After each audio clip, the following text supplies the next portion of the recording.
성찬이 무엇입니까?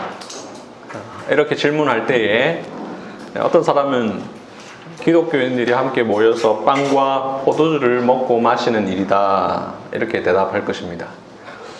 어떤 사람은 기독교인들이 예수님의 죽으심을 기념하는 예식이다 라고 대답할 것입니다. 어떤 사람은 예수님께서 친히 제정하신 성례로서 말씀과 함께 중요한 은혜의 방편이요 교회의 표지다 라고 대답할 것입니다. 이 대답들은 각각 틀린 말은 결코 아니지만 성찬이 무엇인지를 다 담고 있는 답변도 아닙니다. 성찬이 무엇인가? 이 질문에 한마디로 대답하는 것은 쉽지 않습니다. 성찬의 풍성함을 한두 마디로 간단하게 설명할 수 없습니다.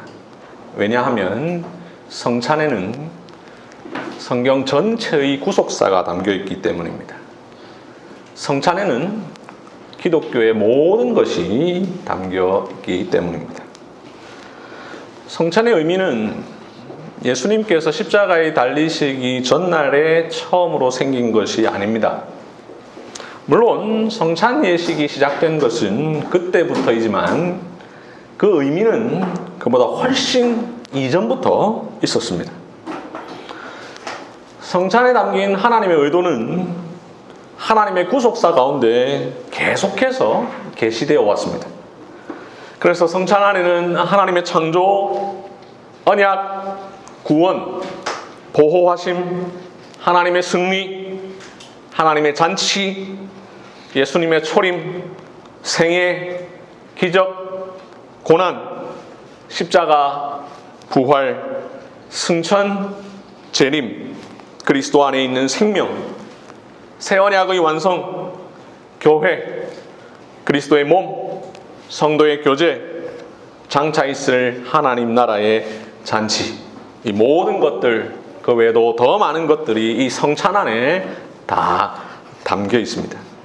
그래서 성찬을 한마디로 정의할 수가 없습니다.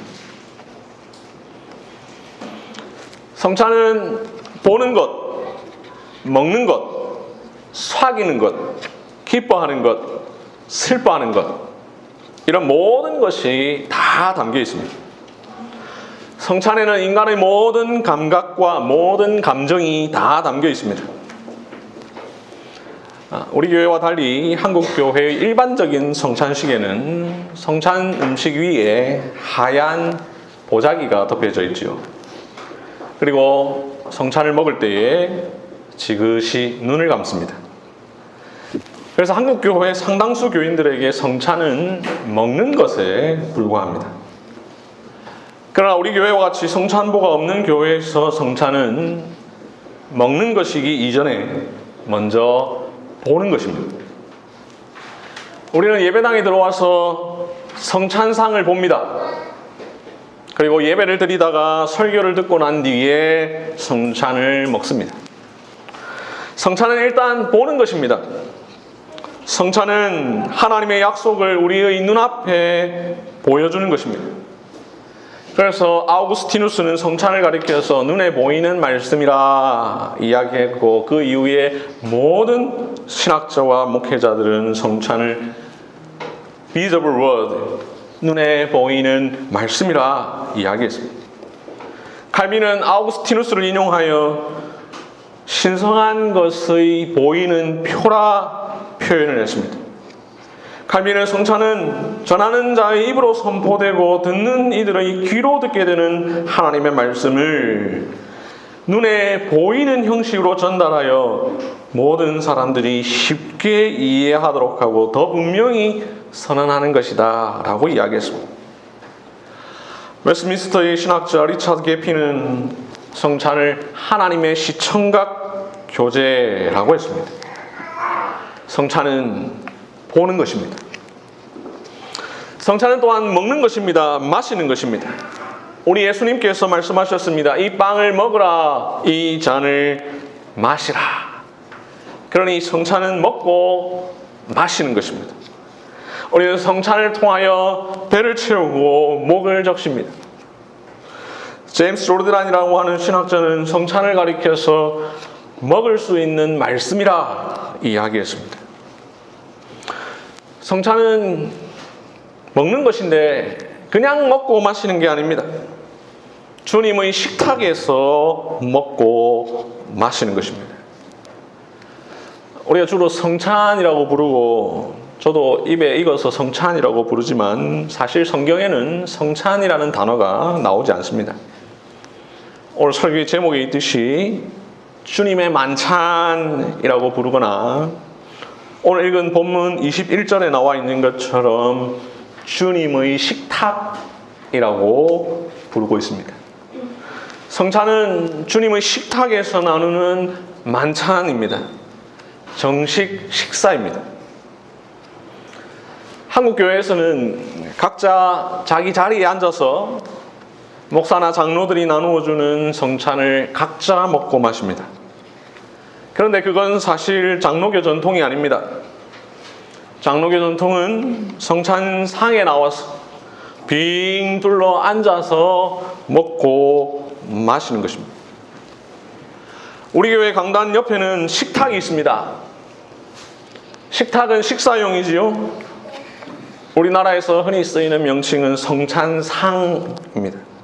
이 상이라는 한자, 밥상 할 때 그 상자입니다. 성찬상을 영어로 테이블이라고 하죠. 즉 식탁을 의미합니다. 이 표현 모두 다 성경에서 나왔습니다. 21절 주의 식탁. 이것이 바로 근거입니다. 그래서 우리가 성찬상이라고 부릅니다. 이 성찬상, 즉 주님의 식탁이 대부분의 한국 교회 안에서 사라져 버렸습니다. 원래부터 없었던 것 아닙니다. 원래 다 있었습니다. 성찬상의 용도로 사용하지 않다 보니 나중에는 그것을 아랫강단이라 불렀습니다. 강도사나 전도사가 설교하는 용도로, 혹은 대표기도하는 사람이 쓰는 용도로, 혹은 여성 사회자가 서는 용도로 오용되었습니다. 그 아랫강단이라 불리던 것이 원래 명칭 성찬상이니 그 상에는 기억하시는 분은 기억하시겠습니다만 레오나르도 다빈치의 최후의 만찬의 그림이 있었습니다. 그러니 원래 용도는 성찬상입니다. 이제는 그렇게 잘못 사용되던 성찬상마저 전국 교회의 강단에서 대부분 사라져 버렸으니 이런 설명을 해도 아예 무슨 말인지 감을 잡을 수 없는, 그것을 본 적이 없는 세대들이 이제 교회의 청년 세대가 되었습니다. 앞서 말씀드렸듯이 성찬상은 한국교회 예배당 어디서든 쉽게 볼 수 있었습니다. 하지만 1990년대 후반 오늘의 교회나 사랑의 교회 같은 대형 교회들이 강단을 무대로 바꾸고 큰 교회를 따라하는 것이 성경적이라고 생각하는 한국 교회들이 저마다 주님의 식탁을 치워버렸습니다. 성찬상입니다. 주님의 식탁입니다. 식탁에 혼자 앉지 않지요. 주님의 만찬, 주님의 식탁은 말 그대로 주님과 함께하는 식사입니다. 주님과 함께합니다. 주님과만 하지 않습니다. 그리스도 안에서 한 몸 된 지체들과 함께합니다. 그러니 성찬은 또한 먹을 뿐만 아니라 사귀는 것입니다. 성찬은 혼밥이 있을 수 없습니다. 한국교회 성도들에게 성찬의 감정은 일반적으로 슬픔입니다. 성찬식 때 눈물을 많이 흘려야 은혜를 받았다고 생각합니다. 성찬식 때 미소만 띠고 있어도 뭔가 죄 짓는 느낌입니다. 성찬에서 그리스도의 죽음만을 주로 생각하기 때문입니다. 물론 성찬에서의 슬픔은 결코 이상한 것이 아닙니다. 우리는 성찬을 통하여 주님의 죽음을 생각하며 슬퍼해야 합니다. 그러나 성찬은 슬픔과 함께 또한 기뻐하는 것입니다. 왜냐하면 성찬은 잔치이기 때문입니다. 우리는 그리스도의 시체 앞에 둘러앉아 먹고 마시는 것이 아닙니다. 그리스도의 살아난 살과 피를 먹고 마십니다. 그리스도의 죽음도 물론 생각하고 기념하고 전파하지만 더 나아가 그분의 살아나심과 장차 오심도 생각합니다. 또한 함께 지체된 자들과 더불어 먹고 마시는 것으로 기뻐합니다. 무엇보다 마지막 때 어린 양의 잔치에 다 같이 참여하게 될 것을 소망하는 식사입니다. 그러니 성찬은 기쁨이 넘치는 식탁 교제입니다. 이렇게 성찬은 한두 말로 표현할 수 없습니다. 마찬가지로 성찬은 성경의 한두 구절에서 찾을 수 있는 것이 아닙니다. 우리가 미처 생각지도 못한 구절에서도 성찬을 볼 수 있습니다. 다 함께 창세기 14장을 봅시다. 그 내용이 조금 복잡하기 때문에 제가 간단하게 설명을 드리면 바로 앞에 나와 있는 13장에 보면 아브라함과 롯이 같이 가다가 두 사람이 이제 나뉘게 되죠. 그래서 아브라함의 조카 롯은 소돔이라는 지역을 자기의 거주지로 선택을 하고 아브라함은 헤브론, 즉 가나안 땅을 선택하게 됩니다.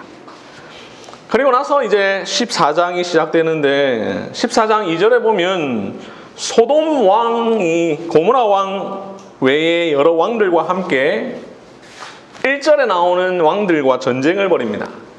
즉 한 연합군 또 한 연합군, 이 두 연합군이 서로 전쟁을 벌이는 것이죠. 그런데 그 결과 이 소돔 왕에 속한 연합군들이 졌습니다. 그래서 12절에 보면 이 롯이 사로잡혀 갑니다. 소돔 지역을 롯이 선택을 했으니 소돔 왕이 지금 지고 있으니까 그 영향으로 롯이 사로잡혀 간 것이죠. 이 소식을 들은 아브라함이 14절을 보면 자기 군사 318명을 데리고 전쟁에 참여합니다. 결국 승리해서 16절에 롯을 데리고 돌아옵니다. 이렇게 돌아오는 아브라함을 소돔 왕이 영접하는데 그때 또 한 인물이 나옵니다. 18절 살렘 왕 멜기세덱입니다. 그가 무엇을 들고 아브라함에게 나옵니까? 떡과 포도주입니다.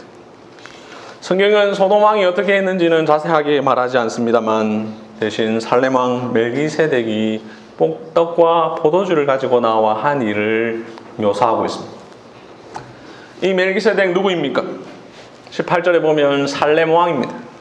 살렘, 샬롬, 히브리어 제가 설명드렸죠. 같은 뜻입니다.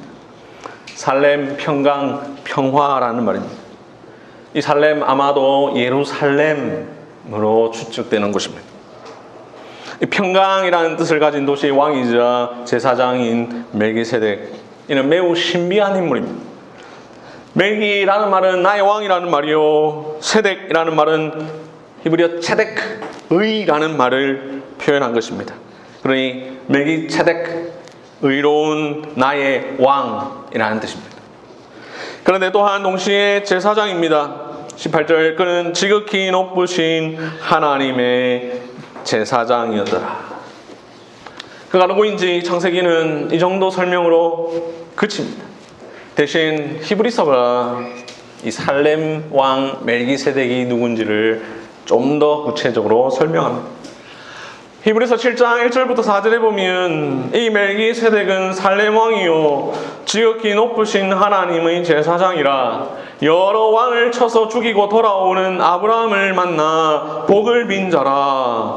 그 이름을 해석하면 의의 왕이요 살렘 왕이니 곧 평강의 왕이요 아버지도 없고 어머니도 없고 족보도 없고 시작한 날도 없고 생명의 끝도 없어 하나님의 아들과 닮아서 항상 제사장으로 있느니라 라고 말씀합니다. 이 표현을 보면 멜기세덱은 장차 오실 예수 그리스도와 관련이 있습니다. 왜냐하면 특별히 예수님은 아론의 반차로 오신 제사장이 아니라 멜기세덱의 반차를 따라 오신 제사장이라고 히브리서가 설명하기 때문입니다. 이 멜기세덱이 아브라함에게 떡과 포도주를 주었으니 그것은 장차 있을 주님의 성찬이 미리 예표된 것이라 할 수 있습니다. 왜 멜기세덱은 아브라함에게 떡과 포도주를 주었을까? 멜기세덱은 하나님의 제사장으로서 롯의 대적과 싸워 이긴 아브라함을 축하하고 복을 베풀기 위해서 그렇게 한 것이었습니다. 그래서 창세기 14장 20절에서 멜기세덱이 아브라함에게 떡과 포도주를 주면서 이렇게 말합니다. 너희 대적을 네 손에 붙이신 지극히 높으신 하나님을 찬송할지로다. 아브라함은 떡과 잔을 받고 멜기세덱의 말씀을 들음으로 자신의 승리가 자신이 318명의 훈련된 군사로 된 것이 아니요 오히려 하나님으로 말미암아 하나님께서 이루신 승리라는 사실을 깨달았습니다. 믿음에 따라 하나님의 백성 조카 롯을 대적하는 세상과 싸워 이기고 돌아온 아브라함에게 멜기세덱이 떡과 포도주를 준 것은 장차 오실 예수 그리스도께서 세상의 왕 사탄과 싸워 이기시고 떡과 포도주로 베풀어 주실 성찬을 예표합니다. 이렇게 성찬은 이미 구약에서 그리스도의 승리와 그것을 기념하는 것을 예표하고 있습니다. 성찬은 주님의 죽으심만을 위한 것이 아닙니다. 주님께서 통치자들과 권세자들을 무력화하고 드러내어 구경거리로 삼으시고 십자가로 그들을 이기셨느니라 라는 골로새서 2장 15절 말씀의 성취를 우리에게 드러내신 승리의 잔치입니다. 성찬은 이 세상에서 하나님께서 주신 약속을 믿고 싸워 승리하는 우리들에게 베풀어 주시는 믿음의 표와 인입니다. 그러므로 우리는 성찬을 통하여 우리의 대적을 이기신 예수님과 예수님께서 승리를 주실 뿐만 아니라 우리에게도 승리를 주시는 지극히 높으신 하나님을 찬송합니다. 성찬은 식사라고 했습니다. 구약에서 식사로서의 성찬을 떠올리게 만드는 것은 출애굽기에 나오는 유월절 식사가 대표적이죠. 유월절이 성찬과 관련된다라는 사실은 제가 굳이 설명드리지 않아도 쉽게 알 수 있죠. 예수님께서 잡히시기 전날 밤 제자들과 함께 식사하시면서 성찬을 제정하실 때 이렇게 말씀하셨죠. 내가 너희와 함께 이 유월절 먹기를 원하노라. 그리고 바울도 우리의 유월절 양 곧 그리스도께서 희생되셨느니라 라고 말을 했습니다. 유월절은 이스라엘 백성들이 이집트의 노예된 생활에서 해방된 것을 기념하는 일입니다. 이집트에서의 노예된 삶이란 단지 어떤 나라의 식민지 생활이 아닙니다. 상징적으로 죄의 노예된 삶을 말합니다. 하나님은 이스라엘 백성들이 애굽 땅 종되었던 집에서 인도하여 낸 바 된 것을 영원토록 기억해 하셨습니다. 이를 유월절을 통해 기억해 하셨습니다. 이 유월절은 신약에 와서 예수께서 제정하신 주님의 만찬과 연결됩니다. 이 둘은 유사한 점이 너무나 많습니다. 유월절 식사입니다. 주님의 만찬 역시 식사입니다. 유월절 음식 중에는 어린 양이 있습니다. 주님의 만찬의 음식에는 유월절 희생이 되신 그리스도의 살과 피가 있습니다. 유월절에 함께 참여하는 대상은 가족입니다. 주님의 만찬은 하나의 교회에 속한 이들이 함께 먹고 마십니다. 교회는 가족입니다. 새 언약에 속한 가족입니다.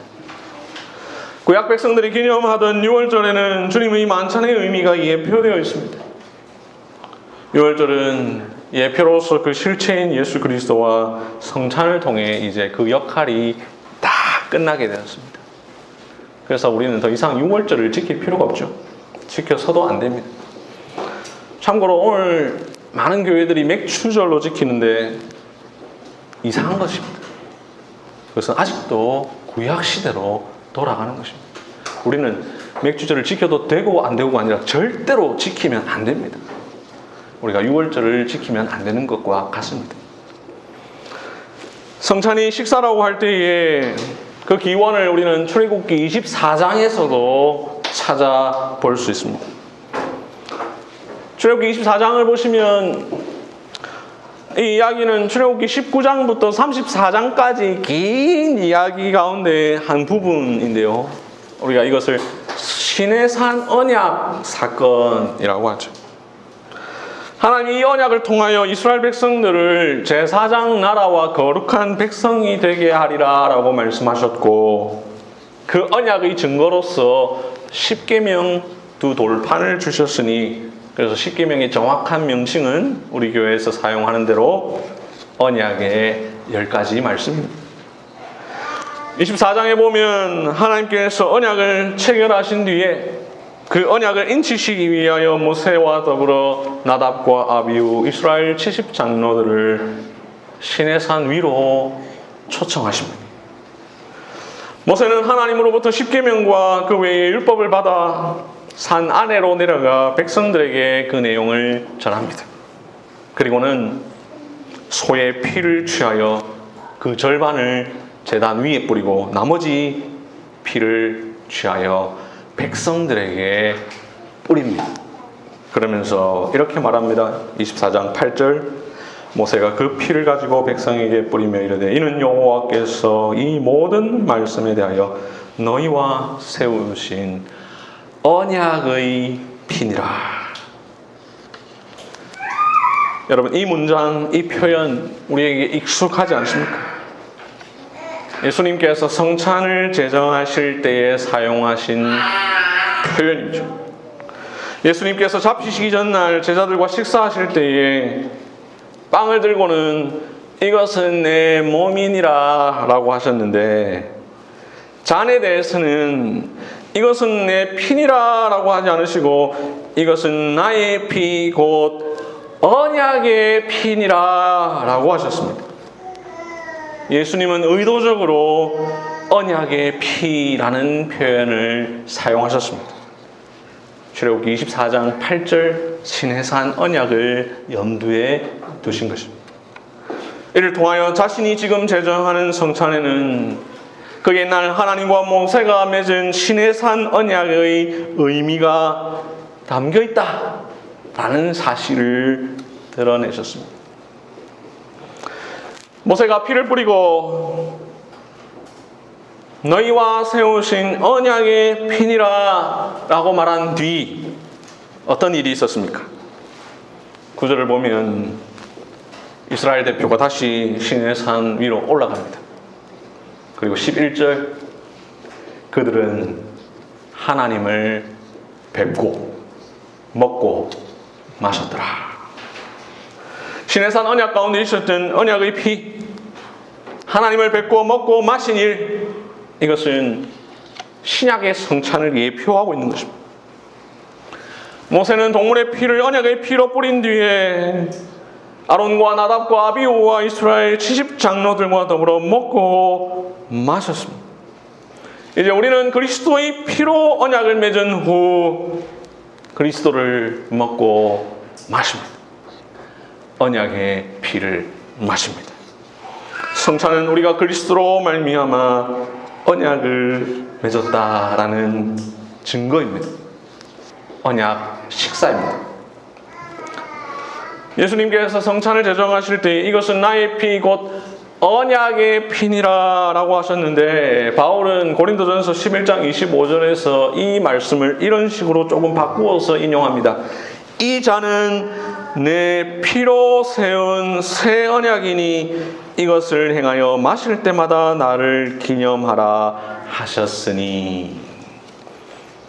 성찬은 옛 언약 시대에 죽어간 수많은 소와 어린 양과 비교할 수 없는 유월절 어린 양 곧 그리스도의 희생을 통하여 세워진 새 언약의 식사입니다. 이 식사에서 우리는 하나님을 뵙고 먹고 마십니다. 출애굽한 이스라엘 백성들 광야에서 먹을 것 없어서 하나님을 원망하고 하나님은 그들에게 자비로 만나와 메추라기를 주셨습니다.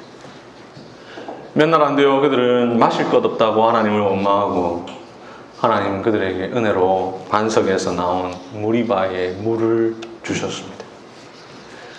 그들이 먹고 마신 만나, 메추라기, 물 모두 다 성찬입니다.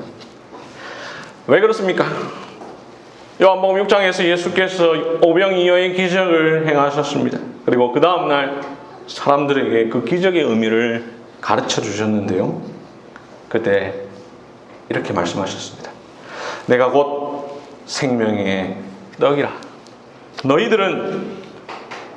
조상들은 광야에서 만나를 먹었어도 죽었거니와 이는 하늘에서 내려오는 떡이니 사람으로 하여금 먹고 죽지 아니하게 하는 것이니라.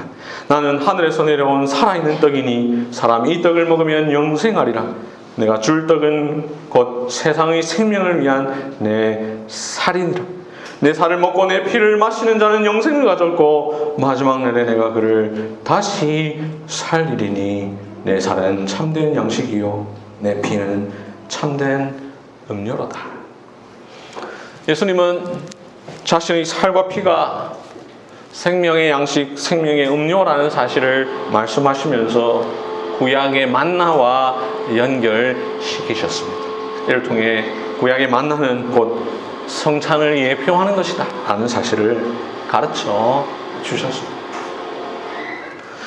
오늘 읽은 본문 고린도전서 10장 1절부터 4절에 보면 모세에게 속하여 다 구름과 바다에서 세례를 받고 다 같은 신령한 음식을 먹으며 다 같은 신령한 음료를 마셨으니 이는 그들을 따르는 신령한 반석으로부터 마셨음에 그 반석 곧 그리스도시라 라고 이야기하죠.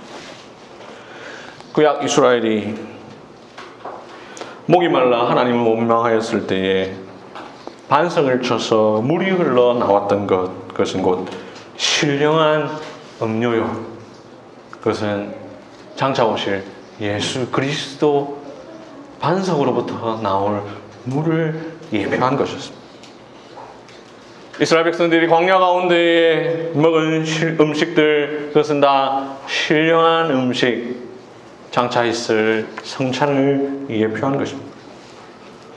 광야 생활 가운데 먹고 마신 음식과 음료는 참된 음식과 참된 음료이신 예수 그리스도를 예표하며 예수님은 새 언약 시대에 성찬을 허락하셨습니다. 이제 신약 교회는 예수 그리스도께서 제정하신 새 언약의 음식과 음료인 성찬을 통해 그리스도를 먹고 마심으로 구약 이스라엘 백성들과 한 가족이 됩니다. 다윗이 지은 여러 시가 있는데요. 가장 유명한 시가 무엇입니까? 시편 23편이죠. 여호와는 나의 목자시니 내게 부족함이 없으리로다. 이렇게 시작하는 시편 5절은 이렇게 노래합니다. 주께서 내 원수 이목전에서 내게 상을 차려주시고 기름을 내 머리에 부으셨으니 내 잔이 넘치나이다. 성찬 설교를 하면서 왜 이 시를 인용합니까? 내게 상을 차려주시고 내 잔이 넘치나이다. 상, 잔은 성찬 설교를 듣는다면 당연히 성찬이 떠오를 수밖에 없습니다. 상에 해당하는 부분을 NIV 성경은 테이블이라고 번역했습니다. 새번역 성경은 주님께서는 내 원수들이 보는 앞에서 내게 잔치상을 차려주시고 라고 번역을 했습니다. 시편 23편은 하나님께서 우리를 보호하심을 노래하는 시입니다. 그 가운데 다윗은 하나님께서 원수 앞에서도 잔치상을 차려주신다 노래하였으니 이는 궁극적으로 원수들을 물리치시고 우리에게 잔치상을 배설해 주시는 예수 그리스도의 성찬을 예표합니다. 이스라엘 역사는 솔로몬 시대의 절정을 이루지요. 그 모습을 열왕기상 4장 20절은 이렇게 표현합니다. 유다와 이스라엘의 인구가 바닷가의 모래같이 많게 되매 먹고 마시며 즐거워하였으며. 솔로몬이 다스리던 때 이스라엘이 바닷가의 모래같이 많게 되었다. 이것은 아브라함에게 주신 큰 민족의 약속이 성취되었다라는 뜻이죠. 솔로몬이 다스리는 동안 가나안 땅 정복이 최종적으로 이루어졌습니다. 이로 인하여 온 이스라엘이 먹고 마시며 즐거워했습니다. 이것은 솔로몬 다스리던 때의 삶이 마치 지속되는 잔치와 같았다는 것입니다. 솔로몬을 통하여 세워진 이스라엘 왕국이 하나님과 더불어 먹고 마시며 즐거워하는 왕국이 되었다는 것입니다. 새언약 시대, 교회 시대를 사는 우리들은 하나님께서 아브라함에게 주신 약속이 우리 주 예수 그리스도를 통하여 완전하게 성취되었다는 사실을 생각하며 먹고 마시며 즐거워합니다. 성찬을 통해. 솔로몬 시대의 절정에 달했던 이스라엘은 그 이후에 내리막길을 걸어갑니다. 아수르와 바벨론에 의해 멸망당합니다. 그러나 그때에도 하나님의 약속은 계속됩니다. 우리 함께 이사야 25장을 봅시다. 6절부터 8절 말씀. 만군의 여호와께서 이 산에서 만민을 위하여 기름진 것과 오래 저장하였던 포도주로 연회를 베푸시리니 8절 사망을 영원히 멸하실 것이라 주 여호와께서 모든 얼굴에서 눈물을 씻기시며 자기 백성의 수치를 온 천하에서 제하시리라. 이제 곧 이스라엘은 멸망할 것입니다. 그런데도 하나님은 이사야를 통하여 이스라엘에게 희망을 주십니다. 이 산은 시온산 성전산입니다. 만민을 이 산으로 하나님께서 모으실 것입니다. 이것은 1차적으로 이스라엘의 포로 회복입니다. 이 산에서 유다의 기환을 축하하며 포도주로 연회를 베푸실 것입니다. 연회의 연은 잔치 연자이죠. 피로연, 축하연 그 연자입니다. 즉 잔치를 베푸실 것입니다. 하나님은 자기 백성의 눈물을 씻기실 것입니다. 자기 백성의 수치를 제거하실 것입니다. 사망을 영원히 멸하실 것입니다. 잔치를 통해 이를 기념합니다.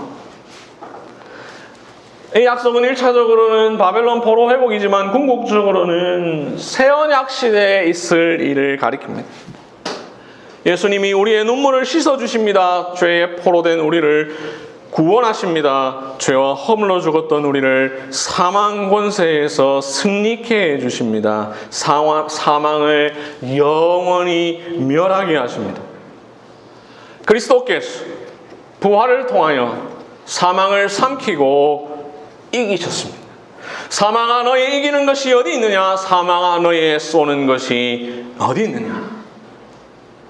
이 모든 것을 담고 있는 것이 바로 잔치로서의 성찬입니다. 얼마 전에 에스더서를 봤지요. 유다인들을 죽이려던 자들을 오히려 죽였습니다. 그리고 나서 유다인들이 잔치를 벌입니다. 그리고는 모르드게가 전국에 글을 보내기를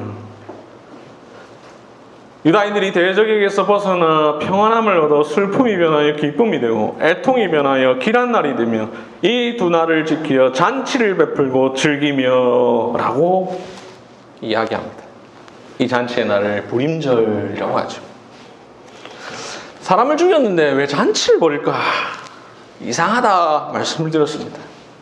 그런데 구속사의 관점으로 볼 때 그 이유를 이해할 수 있다고 말씀을 드렸습니다. 부림은 이스라엘을 대적하는 사단의 후손으로부터의 승리를 기념하는 잔치였습니다. 부림은 이스라엘의 슬픔을 기쁨으로, 베옷을 축제의 예복으로, 금식을 잔치로 변화시킨 것을 기념하는 날이었습니다. 우리는 이제 더 이상 부림절을 지키지 않습니다. 성찬이 부림입니다. 우리는 성찬을 통해 우리의 대적 사단의 머리를 상하게 하신 여자의 후손 예수 그리스도를 기뻐합니다. 하나님께서 정하신 뜻이 법 없는 자의 손을 빌려 성취되었음을 기뻐합니다. 성찬을 통해 우리는 사망이 생명으로, 슬픔이 기쁨으로 변화했음을 누립니다. 지금까지 살펴본 대로 성찬은 구속사의 절정입니다. 구속사의 주요 일들을 성찬이 포함하고 있습니다. 마무리하면서 구약의 전체적 흐름과 연결해 보겠습니다. 구약에 보면 수많은 언약이 나옵니다. 그 언약 때마다 하나님은 표징을 주십니다. 노아와 언약을 맺으실 때에 무지개를 표징으로 주셨습니다. 아브라함과 언약을 맺으실 때에 할례를 표징으로 주셨습니다. 시내산 언약 가운데 언약 식사를 표징으로 주셨습니다. 이제 그리스도로 말미암는 새 언약을 통하여 성찬을 표징으로 주셨습니다. 이 잔은 내 피로 세운 새 언약이니 이것을 행하여 마실 때마다 나를 기념하라. 그렇게 설교의 서론에서 말씀드린 대로 성찬은 한두 마디로 정의할 수 없습니다. 성찬에는 구속사의 모든 것이 다 담겨 있습니다. 성찬의 의미는 예수 그리스도께서 십자가에 달리시기 전날에 처음 생겨난 것이 결코 아닙니다. 그보다 훨씬 이전에 하나님의 구속사를 통하여 계속해서 우리에게 계시되어 왔습니다. 그래서 성찬 안에는 그리스도의 죽음만 있는 게 아니라 하나님의 창조와 언약과 구원과 보호하심과 하나님의 승리와 하나님의 잔치와 예수님의 초림과 생애와 기적과 고난과 십자가와 부활과 승천과 재림, 그리스도 안에 있는 생명, 새 언약의 완성, 교회, 그리스도의 몸, 성도의 교제, 장차 있을 하나님의 잔치, 이 모든 것 다 담겨 있습니다. 그래서 종교개혁자 마틴 루터는 이렇게 말했습니다. 주님의 만찬이 곧 복음이다. 성찬이 은혜의 방편인 이유, 성찬이 교회의 표지인 이유, 그것은 성찬이 바로 복음이며 성찬 안에 구속사의 모든 것이 다 담겨 있기 때문에 우리는 성찬을 통하여 하나님의 구속사의 과거를 돌아봅니다. 그리고 그 구속사가 우리에게 가져다 줄 미래를 소망합니다. 성찬을 중요하게 여기지 않는 교회, 성찬상을 강단에서 치워버린 교회, 구약과 하나님의 구속사를 무시하는 것입니다. 하나님의 성도 여러분, 사단의 머리를 상하게 하심으로 말미암아 사망 권세 모두 이기시고 부활하셔서 하나님 아버지 오른쪽에 앉아 계신 예수님께서 저와 여러분을 오늘 이 식탁에 초대하십니다. 이 식탁에는 생명이 있고 기쁨이 있고 평화가 있습니다. 영광이 있습니다. 이제 이 주님의 식탁에 나와 주님의 잔치에 참여합시다.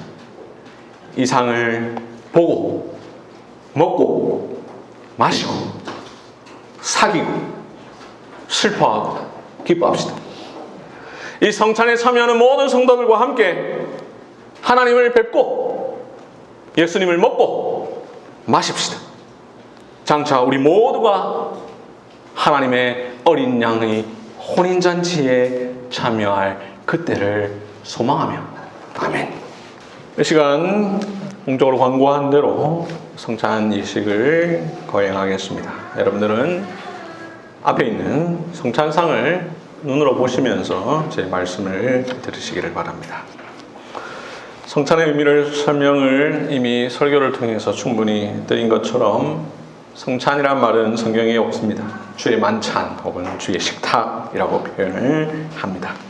우리 주님께서 제정하신 살과 피를 뜻하는 빵과 포도주를 먹고 마심으로 주님의 죽으심만 아니라 하나님의 모든 구속의 역사를 우리가 다 기억합니다. 그리고 이 안에 모든 것이 다 담겨 있습니다. 그러므로 주님의 죽음에 한정시키지 마시고 하나님의 모든 역사들을 이 성찬을 통해서 생각하시면서 참여하시기를 바랍니다. 성찬이 진행될 때에 제가 하는 말, 하는 동작, 이 모든 것들도 다 성경 본문에 근거해서 우리 주님께서 제정하신 바에 따라 하는 것이니 이것을 잘 보시고 또 들으시기를 바랍니다. 특별히 빵을 떼는 것, 예수님께서 친히 떡을 떼어 라고 성경에서 이야기를 하고 있고, 교회 역사는 계속해서 그 빵을 떼는 것을 굉장히 중요하게 여겼습니다. 우리 주님께서 우리를 위하여 자기의 살 찢으신 것을 드러냅니다. 성찬 제정의 말씀을 하는 이유는 성찬에 사용되는 이 빵과 잔은 특별한 것이 아니라 그냥 평범한 빵이요, 평범한 포도주인데 말씀을 통하여 이것이 구별되기 때문입니다. 아직 성찬에 참여하지 못하시는 분들은 하루속히 성찬에 참여할 수 있도록 여러 가지 사정들이 하나님께서 은혜를 베풀어 주시기를 간절히 바라시면서 앉은 자리에서 그냥 바라봐 주시면 감사하겠습니다.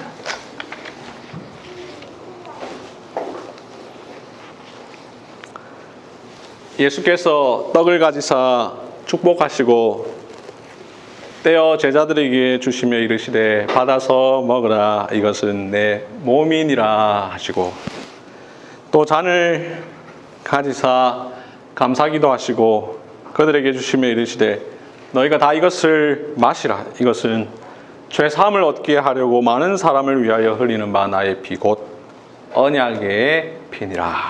아멘. 이 시간 기도하겠습니다. 하나님 아버지, 감사합니다. 우리를 하나님 백성 삼으시고 우리를 죄에서 구원하시고 영원한 하나님 나라 백성에 속하게 하시려고 창세전에 이 세상의 모든 일들을 작정하시고 우리를 예정하시고 하나님의 구원 역사를 이루시고 때가 되어 아들 예수를 보내어 주셔서 십자가에서 우리를 대신하여 못 박혀 죽게 하시고 사망 권세 모두 이기시고 다시 살아나셔서 하늘로 올라가게 하셔서 이제 그것을 생각하고 보고 먹고 마시는 이 성찬에 참여하게 하시니 감사를 드립니다. 이 성찬을 통하여 우리의 연약한 믿음이 더욱 굳세게 되게 하여 주시옵소서. 예수님의 이름으로 기도합니다. 아멘. 먼저 이쪽에 속한 분들 앞으로 나와서 성찬에 참여하시기 바랍니다. 우리는 성찬상에 둘러서서 먹고 마시지만 여러 번 말씀드린 대로 원래는 앉아서 옆에다 의자를 두고 해야 되는데 좌석의 협소함이나 여러 가지 이유 때문에 서서 합니다.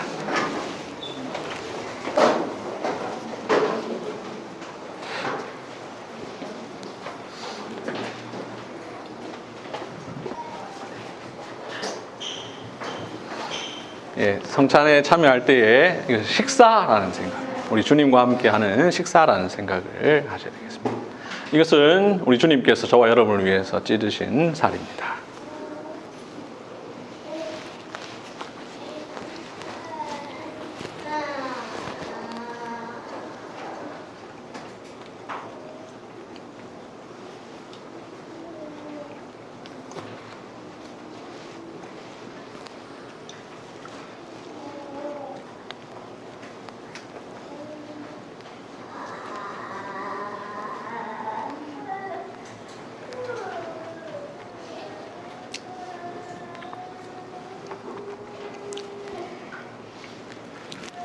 이 잔은 우리 주님께서 저와 여러분을 위해서 흘리신 언약의 피입니다.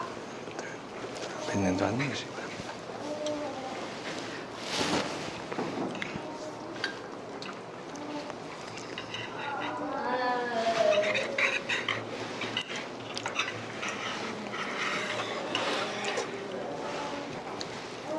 옆에 있는 분들과 우리 교제 약속 하겠습니다.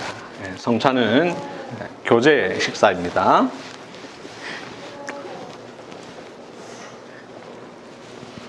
우리 처음 자리에 들어가시고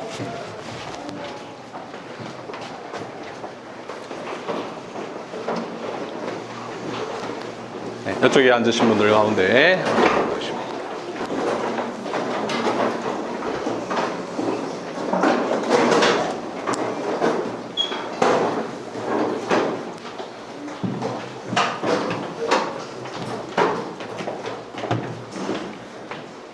성찬 때 나누는 악수는 갈라디아서 2장에 나오는 교제의 악수, 친교의 악수입니다.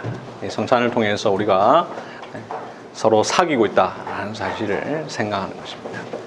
성도의 진정한 교제는 이 성찬에서 시작됩니다. 빵을 나누겠습니다. 이 빵은 우리 주님께서 저와 여러분을 위해서 찢으신 살입니다.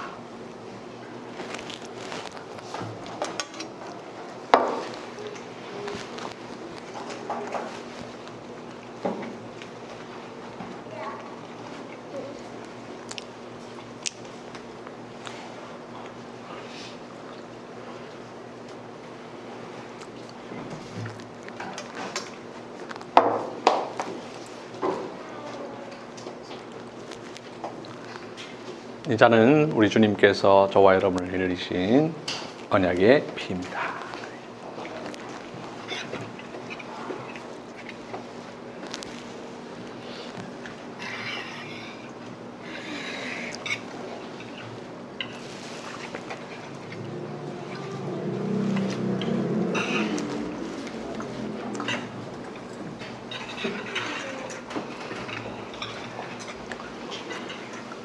네, 함께 성찬에 참여한 분들과 교제 약수, 친교 약수 나누겠습니다.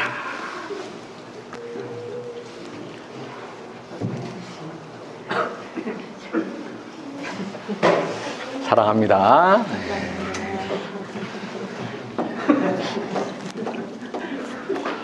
네, 나중에 우리가 천국 가서 또 함께 잔치할 것을 소망하시기를 바랍니다. 예, 자리에 들어가서 앉으시겠습니다.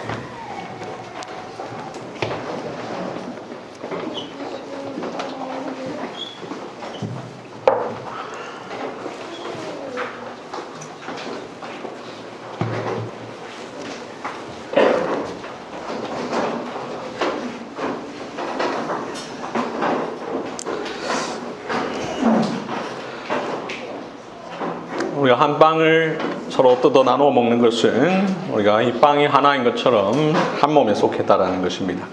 사도 바울은 고린도전서 10장 17절 오늘 본문에서 떡이 하나요 많은 우리가 한 몸이니 이는 우리가 다 한 떡에 참여함이라 라고 말씀하였습니다. 우리의 친교와 사귐이 성찬 안에서 그리스도 안에서 더욱 깊어져 가기를 바랍니다. 오늘 받은 이 성찬의 은혜가 우리의 삶 가운데 계속해서 지속되기를 간절히 바라며 이 시간 성찬 감사의 찬송 228장을 함께 찬송하도록 하겠습니다. 다 함께 일어나셔서 하나님의 복을 받아주시겠습니다.